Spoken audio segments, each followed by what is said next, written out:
Apa yang engkau pikirkan, seperti itulah nanti engkau akan menjadi. Apa yang engkau rasakan, itulah nanti yang akan engkau tarik. Maksudnya engkau hadirkan yang akan terjadi dalam hidupmu. Dan apa yang engkau bayangkan, itulah nanti yang engkau ciptakan. Teori Law of Attraction ini nanti sebenarnya intinya ada di sini. Ada di satu quotes ini. Quotes ini dari Buddha. Ya seperti tadi saya bilang, teori Law of Attraction ini diramu dari berbagai tradisi spiritual oleh beberapa tokoh. Nanti kita lihat siapa saja tokoh-tokoh itu ya, antara lain. Tapi inti teorinya tadi, bahwa bagaimana pikiran kita, apa yang ada di kepala kita dalam bentuk pikiran, itulah nanti yang akan kita wujudkan dalam kenyataan. Jadi inti teorinya itu. Ya kalau pikiran-pikiran kita positif, ya kita akan mengundang hal-hal yang positif dalam hidup kita. Tapi kalau pikiran-pikiran kita negatif, ya kita mengundang hal-hal yang negatif dalam hidup kita. Itu inti teori The Law of Attraction. Makanya kalau harus didefinisikan secara ringkas, The Law of Attraction itu hukum tarik-menarik. Jadi apa yang kita fokuskan dalam pikiran kita, itulah yang akan ditarik hadir dalam hidup kita. Kalau kita fokus pada hal-hal yang negatif saja, maka akan hadir peristiwa-peristiwa hal-hal yang negatif. Kalau yang positif juga akan hadir hal-hal peristiwa-peristiwa yang positif. Jadi untuk sementara itu dulu secara definisi. Nah, sebelum masuk spesifik ke arah The Law of Attraction. Law of Attraction itu salah satunya saja. Sebenarnya ada, kalau menurut William Walker Atkinson, ada 7 hukum semesta. Istilahnya kan kosmik. Jadi alam semesta ini ada 3 rumusan hukumnya. Yang pertama apa? Yang pertama ada The Law of Vibration. The Law of Vibration itu segala sesuatu itu bergetar. Tidak ada yang diam. Getaran-getaran dalam frekuensi yang sama akan saling menarik. Kegembiraan akan menarik kegembiraan yang lain. Nah, fokuslah secara konsisten terhadap pikiran tertentu, maka akan menarik getaran yang sama. Jadi The Law of Vibration itu kita ini bergetar terus. Ini menjelaskan bergetar ini mungkin tidak mudah. Kita ini kan sebenarnya tidak diam. Coba teman-teman perhatikan pikiranmu, perasaanmu, intelijensimu. Ini kan kerja terus. Ya dari luar kelihatan diam, tapi di dalammu itu kan rame terus. Nah, itu mungkin mudahnya ya, jenis getaran. Engkau sedang berada di frekuensi mana? Mungkin engkau sedang marah-marah, mungkin engkau sedang senang, mungkin engkau sedang gelisah. Ini kan sebenarnya dirimu itu sedang bergetar. Nah, The Law of Vibration itu, vibrasi yang sama akan saling menarik. Atau akan menggetarkan energi atau menggetarkan vibrasi yang dekat dengan dirinya. Jadi kalau kita gembira, sekeliling kita akan hawanya gembira. Dan orang-orang yang di dekat kita akan terpengaruh oleh kegembiraan itu. Itu The Law of Vibration, mudahnya begitu. Jadi getaran kita itu mempengaruhi sekelilingnya. Apa yang ada dalam diri kita kalau kita gelisah atau murung, ini menggetarkan sekelilingmu dengan kegelisahan dan kemurungan. Ini namanya The Law of Vibration. Makanya kadang-kadang teman-teman kan Bisa merasakan kalau misalnya punya teman akrab gitu. Temanmu sedang sedih, terus dekat denganmu. Dia pura-pura banyak ketawa, pura-pura ceria. Tapi getarannya bisa engkau tangkap. Itu the law of vibration. Jadi getaran yang ada dalam diri kita itu akan menarik frekuensi yang sama dari yang ada di sekeliling kita. Kalau teman-teman dekat dengan teman yang sedang sedih, sedang gelisah, sedang susah, sekali-sekali dia tampak nangis, itu kan kita ikut terus hanyut dalam situasi kesedihannya, ikut dalam kemurungannya. Nah, ini ilustrasi mudah. Kalau teman-teman dekat dengan teman yang sedang senengnya luar biasa, cerianya luar biasa karena tujuannya tercapai gembira, itu kita dekat dia juga ikut gembira.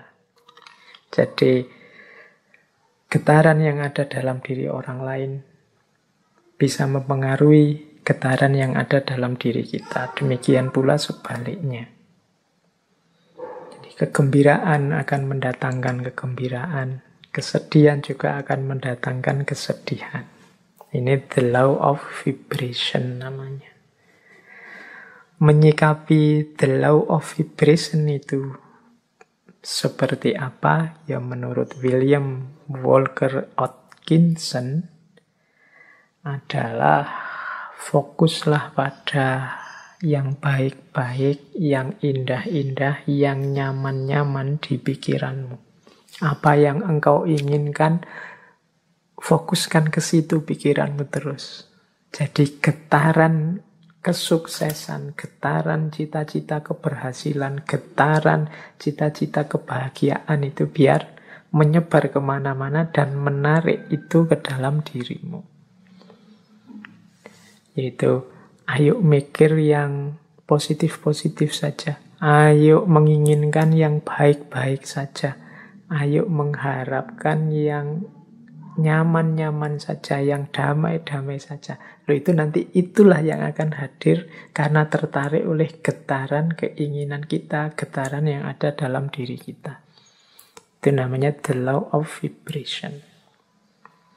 Itu hukum yang pertama. Jadi carilah frekuensi yang bagus, getaran yang bagus dalam dirimu. Dan hidupkan itu biar mempengaruhi sekelilingmu. Yang pertama itu cosmic law, yang kedua the law of relativity. Dalam hidup ini berlaku hukum relativitas. Relativitas mungkin tidak persis sama seperti relativitasnya Einstein. Tapi relativitas di sini adalah mudahnya begini. Tidak ada sesuatu yang bisa kita pahami sampai kita hubungkan dengan sesuatu yang lain.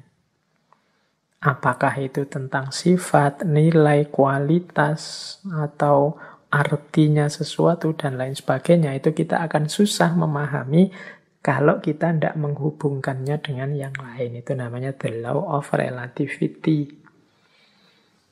Yo, ilustrasi mudahnya, misalnya sampean mau menilai saya, Pak Faiz itu wajahnya seperti itu masuk kategori ganteng apa jelek?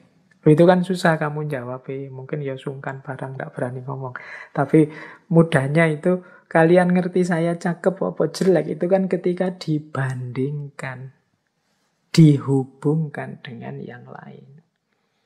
Mungkin dengan wajahnya orang lain. Kalau dihubungkan dengan yang lebih cakep, ya saya tidak ada apa-apanya. Tapi kalau kamu cari yang lebih drop, jauh lebih jelek, mungkin saya yang masuk kategori ganteng. Itu the law of relativity. Indonesia ini negara yang nyaman, maju, atau negara yang terbelakang, mundur? Itu jawabmu mesti susah, karena parameter bisa macam-macam orang bikin. Mudahnya apa? Relatif. Relate-kan dengan sesuatu yang lain. Jadi jawabannya mestinya, ya kalau dihubungkan dengan negara ini kita masih terbelakang. Tapi kalau kita sambungkan dengan negara ini ya masih lumayan. Kita masih tergolong lebih maju. Itu namanya the law of relativity. Jadi ini hukum alam yang kedua. Nah, maksudnya apa William Walker ini menunjukkan the law of relativity? Ya, hendaknya kita ini selalu menghubungkan situasi yang kita alami dengan yang lebih buruk atau lebih kurang atau di bawah kita. Tujuannya apa? Biar kita bersyukur. Semua kegelisahan, ya mungkin tidak 100% lah. Sebut saja 90% kegalauan, kegelisahan kita hari ini, itu muncul karena kita merelasikan diri dengan sesuatu yang lain, yang lebih tinggi, lebih bagus, lebih sukses, pokoknya lebih segalanya dari kita. Akhirnya kita tidak mampu untuk bersyukur. Mau bersyukur itu lebih berat karena kita melihat hidup kita ini serba kurang, serba kurang, serba kurang. Kita salah mencari relasi, menghubungkan diri kita dengan apa. Karena tiap hari mungkin engkau melihatnya artis siapa atau melihatnya tokoh siapa atau kiblatmu orang besar siapa, itu terus orang kaya siapa, itu terus orang sukses siapa, itu terus, sehingga ketika menengok dirimu yang lahir hanya pesimisme, underestimate, merasa betapa tidak berharganya dirimu dan lain sebagainya, akhirnya tidak bisa bersyukur. Nah, untuk bisa bersyukur, ingatlah the law of relativity tadi. Kalau engkau mau melihat yang lebih bawah darimu, masih banyak. Ada mahasiswa yang sumpek sekali karena semester akhir belum punya pacar misalnya. Dia lupa bahwa dia jadi mahasiswa itu aja sudah kelebihan yang luar biasa. Benchmarknya mungkin temennya. Benchmark itu tempat dia mengukur, tempat dia merelasikan diri, itu temennya yang sudah punya pacar. Tapi dia lupa, dalam dirinya ada banyak kelimpahan, ada banyak kelebihan. Dia sibuk hanya satu kekurangan ini. Ini biasanya karena salah merelasikan diri. Akhirnya susah bersyukur. Nah, itu hukum alam yang kedua, law of relativity. Ayo untuk banyak hal, ya tidak untuk semua hal ya, untuk beberapa hal law of relativity ini kita pakai ya untuk yang baik-baik, sholat, ibadah, untuk tekun belajar. Nah, kita ambil yang level tinggi biar kita semangat untuk meniru yang baik-baik. Tapi untuk hal-hal tertentu kita ambil standar yang lebih di bawah kita, sehingga kita tidak lupa untuk bersyukur. Nah, yang ketiga, the law of cause and effect. Hukum sebab akibat. Kalau ini saya tidak perlu menjelaskan ya, kalau dalam Islam ya ada famay ya'mal misqala dzarratin khairan yarah wa may ya'mal misqala dzarratin syarran yarah. Ada aksi, ada reaksi. Ada sebab, ada akibat. Maka menghadapi hukum yang semacam ini, marilah kita ciptakan dalam hidup ini sebab yang baik-baik saja. Sebab-sebab yang produktif, yang sukses, yang unggulan, sehingga kita mendapatkan akibat juga yang sukses, yang unggulan. Jadi karena ada sebab, ada akibat. Kalau ingin akibat yang bagus, ya ciptakanlah sebab yang bagus. Ini hukum alam juga. Tidak mungkin dari kemalasan lahir keberhasilan misalnya, makanya jangan malas. Tidak mungkin dari kejahatan, keburukan lahir kebaikan. Tidak mungkin dari proses yang merusak lahir perbaikan. Nah, ini cause and effect. Ini hukum alam yang ketiga. Ada sebab, ada akibat. Apapun yang kita panen hari ini, itu adalah benih yang kita tanam sebelumnya. Yang keempat,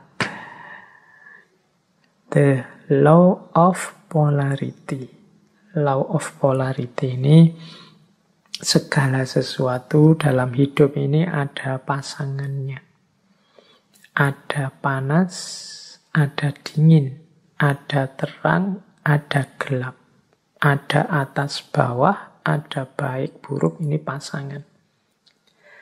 Pasangan ini sifatnya saling mengadakan. Saling mengadakan, ya kalau tidak ada buruk, yang baik juga tidak akan ada. Adanya yang baik karena ada yang buruk. Ini namanya saling mengadakan. Kalau semua orang sama, semua baik, semua, ya dia tidak disebut baik, ya standar saja. Dia disebut baik karena ada yang buruk. Disebut terang karena ada situasi gelap. Disebut atas karena ada bawahnya. Bawah saja tidak ada atas, tidak mungkin. Atas saja tidak ada bawahnya, tidak mungkin. Jadi dia saling mengadakan, saling mendukung keberadaan masing-masing. Oke, jadi situasi the law of polarity ini membuat kita nanti tidak mudah melihat satu sisi saja dari sesuatu, tapi harusnya kita melihat secara lebih lengkap. Jadi ada orang baik loh, terus kita puji, kita senangi total 100%. Dia dengan segala kebaikannya. Tiba-tiba dia melakukan sedikit atau satu keburukan. Runtuhlah kepercayaan kita yang darinya sangat cinta jadi sangat benci. Kita lupa bahwa namanya masih manusia, masih duniawi, itu pasti berpasangan. Ada baiknya, ada buruknya. Ya mungkin kadar dan ukurannya berbeda-beda, tapi pasti ada pasangan-pasangan ini. Kita sering tidak siap menerima situasi yang kebalikan dari kenikmatan, kenyamanan yang kita rasakan hari ini. Padahal itu ya berpasangan. Ada enak, ada tidak enak. Di balik kenikmatan, di sisi sana ada ketidaknikmatan. Itu selalu ada. Minggu depan insya Allah kita perdalam the law of polarity ini di falsafah hidup yin yang. Tapi the law of polarity ini juga salah satu dari 7 cosmic law. Salah satu hukum semesta. Baik, nanti kita lanjutkan kalau yang keempat ini ya. Yang kelima, the law of rhythm. The law of rhythm ini, hidup ini mengalami siklusnya masing-masing. Hidup ini ada perputarannya. Siang, malam, kelahiran, kematian, kemunculan, kepergian, dan lain sebagainya. Namanya rhythm, iramanya hidup. Nah, segalanya ada awalnya, ada akhirnya. Ini the law of rhythm. Beberapa kali saya ceritakan kan ada kisah sufi, seorang sufi yang punya jargon, ini pun akan berlalu. Mengalami apapun, apakah itu kesenangan, apakah itu kesedihan, pada saatnya juga akan berlalu. Seberat apapun, seperti apapun. Termasuk pandemi ini. Dia ada awal kehadirannya, pasti nanti ada akhir kepergiannya. Itu the law of rhythm. Jadi kalau kita mengalami situasi apapun, sadarlah bahwa situasi ini akan berakhir. Yang sedang sedih, ingatlah kesedihanmu pada saatnya akan berganti kegembiraan. Yang sedang gembira, wong namanya kita hidup, pada saatnya juga akan ada masalah dan kegembiraan akan bertemu dengan kesedihan. Itu namanya the law of rhythm. Hidup ini ada siklusnya. Yang sedang di bawah jangan putus asa, yang sedang di atas jangan jumawa. Karena kita ini berputar. Ini namanya the law of rhythm. Untuk the law of rhythm ini, insya Allah nanti minggu terakhir kita bahas dari perspektif filsafat Jawa. Cokro Manggilingan. Baik, kita lanjutkan. Yang keenam, the law of gestation. The law of gestation itu bunyinya begini. Segala sesuatu perlu waktu untuk terjadi. Tidak ada yang ujuk-ujuk sempurna. Tidak ada yang ujuk-ujuk utuh. Segala sesuatu dalam hidup ini butuh proses. Perlu waktu. Jadi makanya kita kalau ingin sukses juga perlu kesabaran. Menunggu momen, menunggu waktunya. Karena segala sesuatu ada waktunya. Ada waktu menanam, ada waktu memelihara, ada waktu memetik buahnya. Segalanya butuh proses. Tidak ada yang ujuk-ujuk setelah ditanam terus buahnya muncul. The law of gestation. Dan yang ketujuh, yang terakhir dari seven cosmic law adalah the law of transmutation. Segala sesuatu berubah. Jadi segala sesuatu, karena hidup ini di dunia pastinya dinamis. Segalanya berubah. Ini banyak kalau kita belajar filsafatnya dulu, filsafat Yunani yang terkenal Heraklitus itu ya segalanya berubah. Kecuali perubahan itu sendiri. Yang tidak berubah hanya perubahan. Nah, law of transmutation ini menyadarkan kita untuk menghadapi perubahan, merancang dan menyiapkan perubahan agar perubahan yang terjadi arahnya sesuai keinginan kita, membuat kita lebih baik, membuat kita lebih sukses, membuat kita lebih berhasil. Jangan biarkan perubahan liar tidak terkontrol. Baik, ini 7 cosmic laws. Ini alam semesta. Di level batinnya itu ada 7 mekanisme ini. Ini kalau menurut teorinya Walker Atkinson.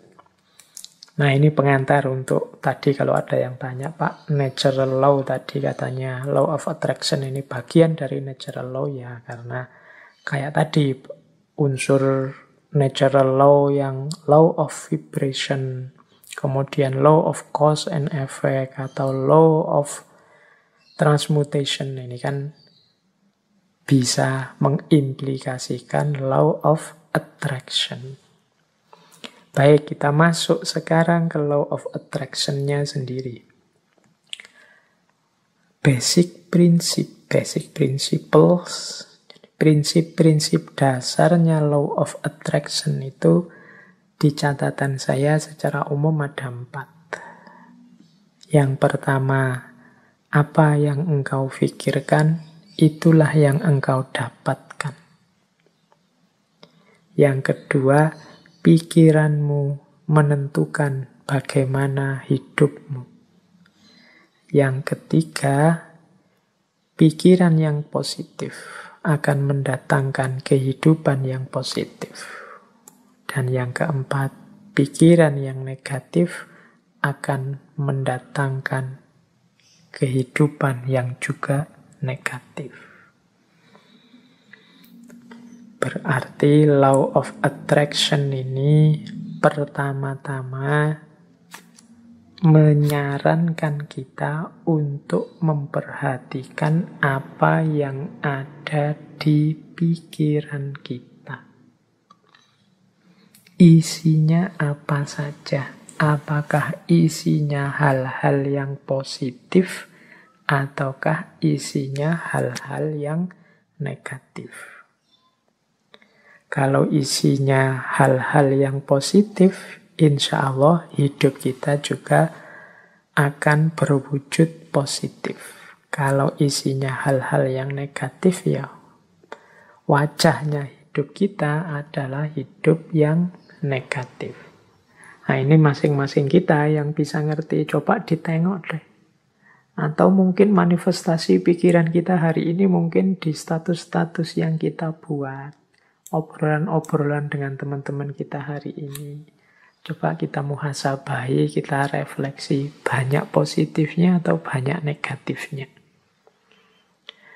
Makanya agama itu menyuruh kita serba husnudzon. Jangan suudzon.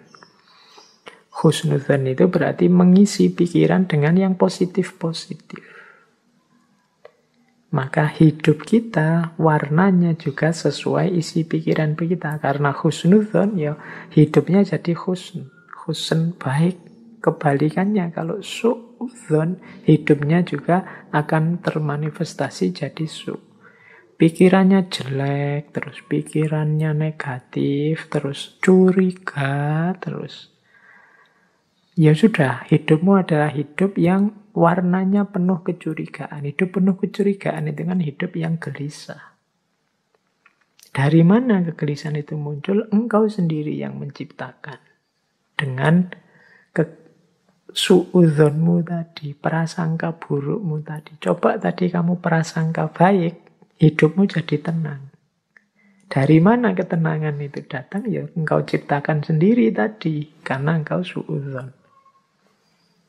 Ya bayangkan ya mudahnya. Misalnya kalian mau naik kendaraan umum, naik bis atau kereta.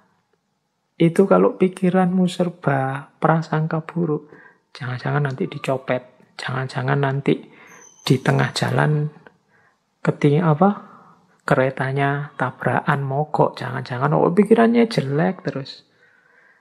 Maka kalian tidak akan bisa menikmati perjalanan. Sepanjang jalan mungkin kamu gelisah ini. Jangan-jangan nabrak, jangan-jangan nanti ketemu orang jahat, jangan-jangan tidak tenang perjalananmu. Dari mana ketidaktenangan itu datang? Ya kamu awali dari pikiranmu sendiri tadi.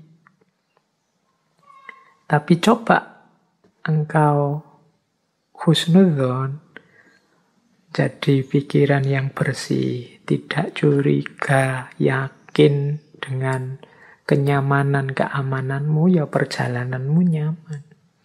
Tadi kalau di rumus teori vibrasi tadi, ya kenyamanan, keamananmu akan menarik sekelilingmu, frekuensinya juga jadi nyaman, jadi aman. Tapi kecurigaan, kegelisahanmu juga akan melahirkan kecurigaan, kegelisahan di sekelilingmu. Hidupnya jadi tidak nyaman. Nah ini basic prinsipnya, mudahnya penjelasannya begitu. Jadi kalau kita isinya negatif-negatif saja, ya energi negatif yang kita tarik dalam hidup. Pandemi ini kan melahirkan jutaan gagasan negatif. Mungkin lebih dari itu, saya sebutnya jutaan, jangan-jangan puluhan juta atau ratusan juta seluruh dunia. Bayangkan energi negatif yang lahir dari jutaan pikiran yang negatif. Sakitnya sama. Tapi kalau kita hadapi dengan optimis atau dengan pesimis, itu kan kesannya, rasanya beda. Itu the law of attraction. Semakin negatif isi pikiran kita, ya semakin keruh hidup kita. Asalnya ya kita sendiri yang mengundang kekeruhan itu. Makanya ada quotes dari Napoleon Hill. Napoleon Hill ini juga tokoh spiritualis yang sering juga menulis buku-buku coraknya self-improvement atau self-help. Dia bilang begini, keep your mind fixed on what you want in life, not on what you don't want. Ini beliau ngasih tips. Simpanlah di kepalamu, isi saja dengan apa yang engkau inginkan, bukan apa yang tidak engkau inginkan. Contohnya misalnya tadi ya, mau naik kendaraan umum, kereta atau pesawat. Niatnya apa? Saya naik pesawat, semoga aman. Ini lebih positif daripada saya niat naik pesawat, semoga tidak tabrakan. Nah, ini kata-kata tidak tabrakan ini oleh Napoleon Hill disebut negatif. Jadi, mending kita pakai kalimat yang positif untuk menghadirkan tadi energi dan vibrasi yang positif. Jadi simpanlah hal-hal yang positif di kepala, bukan hal yang negatif. Begitu kita, misalnya hari ini ada pandemi, ya mari kita berdoa semoga kita sehat. Bukan fokus pada semoga penyakitnya tidak menyerang kita. Itu ada tidaknya. Tidak itu mudahnya didefinisikan sebagai negatif. Nah, negatif-negatif ini ya akan berkumpul energinya di sekeliling kita. Jadi lebih baik menggunakan kalimat yang positif. Insya Allah Indonesia akan berhasil mengatasi pandemi ini. Insya Allah upaya yang dilakukan pemerintah akan sukses.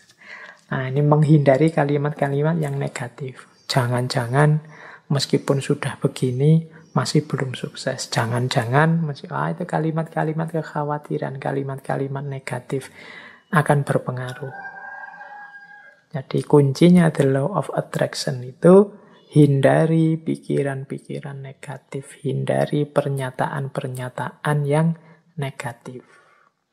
Karena itu akan menjadi kunci hadirnya energi-energi yang negatif di sekeliling kita. Itu ada quote juga yang saya bawa dari Henry Ford. Teman-teman mestinya kenal tokoh ini. Ini berhubungan dengan otomotif ini. Henry Ford. Ada quote yang terkenal sekali dari Henry Ford ini. Whether you think you can or you can't, either way you are right. Apakah engkau menganggap dirimu mampu atau tidak, dua-duanya benar. Kita kan sering menggunakan kalimat-kalimat yang mengekspresikan ketidakmampuan diri. Aku ndak bisa baca loh, aku ndak cakep loh, aku ndak bisa ngomong di depan publik loh, aku ndak bisa menari, aku ndak bisa berenang, aku ndak bisa menyanyi. Ya sudah, karena kita sendiri deklarasi kita ndak bisa, ya akhirnya ya kita memang ndak bisa. Padahal kalau mau kita bisa kok. Saya ndak bisa Pak ngomong di depan orang banyak, jadi ya iso. Cuma karena sudah merasa ndak bisa, ya selesai dengan ketidakbisaanmu. Saya ndak bisa Pak kalau harus menyanyi itu, saya menyanyi itu trauma sekali. Mungkin ya bisa, kalau kamu mau belajar tetap bisa. Semua orang mungkin ya bisa nyanyi. Cuma ya karena ndak mau saja, akhirnya ya memang ndak bisa beneran. Wah, matematika itu saya ndak bisa Pak. Wah, filsafat itu apalagi Pak. Puyeng saya ndak bisa. Ya sudah, engkau menganggap ndak bisa, ya engkau ndak bisa. Kalau kamu percaya engkau bisa, pasti engkau juga bisa. Jadi whether you think you can or you can't, either way you are right. Kamu anggap dirimu bisa, ya benar. Kamu anggap dirimu ndak bisa, ya benar. Karena tadi terlanjur kamu anggap dirimu ndak bisa, ya sudah, berarti kamu memang ndak bisa. Padahal sebenarnya kalau kamu sadar bahwa engkau bisa, ya sebenarnya engkau bisa. Saya matematika ndak bisa, Pak. Sebenarnya ya engkau bisa, tapi engkau menolak untuk bisa saja. Saya bahasa Inggris itu ndak bisa, Pak. Ya jan-jane ya iso, cuma kamu menolak saja untuk bisa. Kalau mau belajar pasti bisa. Oke, jadi ini contoh bagaimana pikiranmu menentukan hidupmu. Karena tadi kamu sudah merasa ndak bisa, ya wes, memang akhirnya engkau ndak bisa beneran dalam kenyataannya. Karena engkau merasa ndak mampu filsafat, ndak mampu matematika, ya sudah, berarti titik di situ memang kalian ndak bisa dan ndak mampu. Padahal kalau kalian mau, ya tetap mampu. Ini Henry Ford. Makanya menurut saya gunakan kalimat-kalimat yang lebih positif. Apalagi teman-teman ini yang guru ya, yang punya murid, punya anak didik. Entah di level apapun, apalagi yang masih dalam upaya pembentukan SD, SMP, TK, PAUD. Ini kan hindari kalimat-kalimat yang negatif. Masukkan dalam isi kepala anak-anak kita itu hal-hal yang positif. Yang membentuk dirinya secara positif. Yang penuh harapan, yang penuh keyakinan akan masa depannya. Yang menumbuhkan potensi-potensi tersembunyinya. Yakinkan bahwa mereka bisa apapun yang mereka inginkan. Kalau mereka mau. Jadi itu prinsip the law of attraction. Nah, asumsi-asumsinya apa sih the law of attraction itu? Jadi yang pertama, energi mengalir kemana perhatian seseorang tertuju. Mengapa sih meyakini the law of attraction? Apa yang kita yakini itulah yang terwujud. Karena ketika kita meyakini sesuatu, fokus pada sesuatu, energi kita mengalir ke situ semua. Pokoknya saya harus berhasil di sini, saya harus sukses ini, saya harus mampu melakukan ini. Nah, itu energi kita mengalir ke situ semua. Ya wis mudahnya, sering saya ilustrasikan kan kalau orang jatuh cinta. Itu energinya fokus semua pada yang dicintainya. Sehingga kadang-kadang dia bisa melakukan apapun yang untuk dirinya sendiri saja mungkin tidak dilakukan. Tapi untuk yang dia cintai, dia mampu melakukannya. Kenapa? Energinya mengalir ke situ semua. Karena pikiran perhatiannya ke situ semua. Jadi asumsi pertamanya itu. Ketika kita fokus pada sesuatu, maka semua potensi diri kita ke situ semua. Itu yang pertama, asumsinya itu. Yang kedua, alam semesta ini, ya di situ kalimatnya penuh dengan kelimpahan untuk manusia. Maksudnya apa? Alam semesta ini, segala fasilitas kelebihan yang ada di dalamnya oleh Allah itu diciptakan untuk manusia, dalam tanda petik untuk melayani manusia. Kita ini kan makhluk yang dihadirkan ke bumi setelah bumi siap untuk kita huni. Karena memang bumi disiapkan untuk manusia. Maka apapun sebenarnya yang kita inginkan, yang kita harapkan dalam hidup ini pasti difasilitasi oleh alam semesta sekeliling kita. Tinggal kita mau atau tidak. Nah, itu asumsi kedua. Berarti kuncinya ada pada keinginan dirinya manusia. Asumsi yang kedua. Mengapa kok pikiran kita nanti yang menjadi kunci? Yang ketiga, kemampuan atau potensi manusia itu sangat jauh lebih besar, jauh lebih luas daripada yang kita sadari saat ini. Jadi, kayak kita merasa, Pak, filsafat itu mentok, saya Pak enggak paham. Enggak, kamu kurang serius menggali potensimu saja. Kalau kamu mau bisa-bisa. Pak, bahasa Inggris itu Pak, wah puyeng saya Pak. Matematika itu Pak, enggak. Kamu bisa sebenarnya, cuma kamu kesusu berhenti saja. Kemampuan atau potensimu tidak seterbatas itu. Allah memberimu potensi yang luar biasa. Harusnya engkau jadi orang yang luar biasa. Harusnya setiap orang kalau mau dia bisa jadi luar biasa. Kemampuan dan potensimu cukup untuk apapun yang engkau cita-citakan, engkau inginkan. Itu asumsi ketiga. Asumsi keempat, hidup ini tujuan dan isinya tergantung pada keputusanmu sebagai manusia. Jadi Jadi kita ini, kalau bahasanya agama, kita ini khalifahnya. Wajahnya hidup ini tergantung kita. Termasuk hidup kita ini ingin jadi apa, ingin seperti apa, kuncinya di kita sendiri. Dan pilihan-pilihan hidup itu tidak terbatas. Pak saya ini anak desa, bapak saya cuma tani, berarti ya cita-cita paling tinggi paling saya bisa itu. Enggak ya, kalau kamu matok serendah itu cita-citamu, ya enggak jauh-jauh dari situ. Panjang setinggi mungkin. Pilihan banyak, enggak terbatas. Wawasanmu harus luas. Jadi pilihan hidup itu banyak, silahkan engkau pilih. Kuncinya ada pada dirimu sendiri. Engkaulah yang menciptakan kehidupanmu. Jadi rentetan asumsi ini, energi itu mengalir, fokusmu kemana tertuju. Kalau engkau fokus hanya pada hal-hal itu yang sepele-sepele, yang biasa-biasa saja, ya hidupmu akan terbentuk secara sepele dan biasa-biasa saja. Tapi kalau engkau fokus pada hal-hal besar yang luar biasa, ya hidupmu akan terbentuk secara luar biasa. Jangan takut, alam semesta pasti menyediakan semua fasilitas yang engkau butuhkan. Kuncinya hanya ada pada dirimu, mau atau tidak, siap menggali kemampuanmu sendiri atau tidak, berani memilih, memutuskan atau tidak.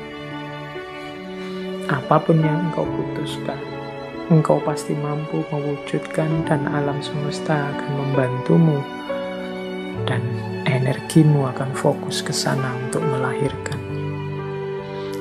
Ini asumsinya dari The Law of Attraction.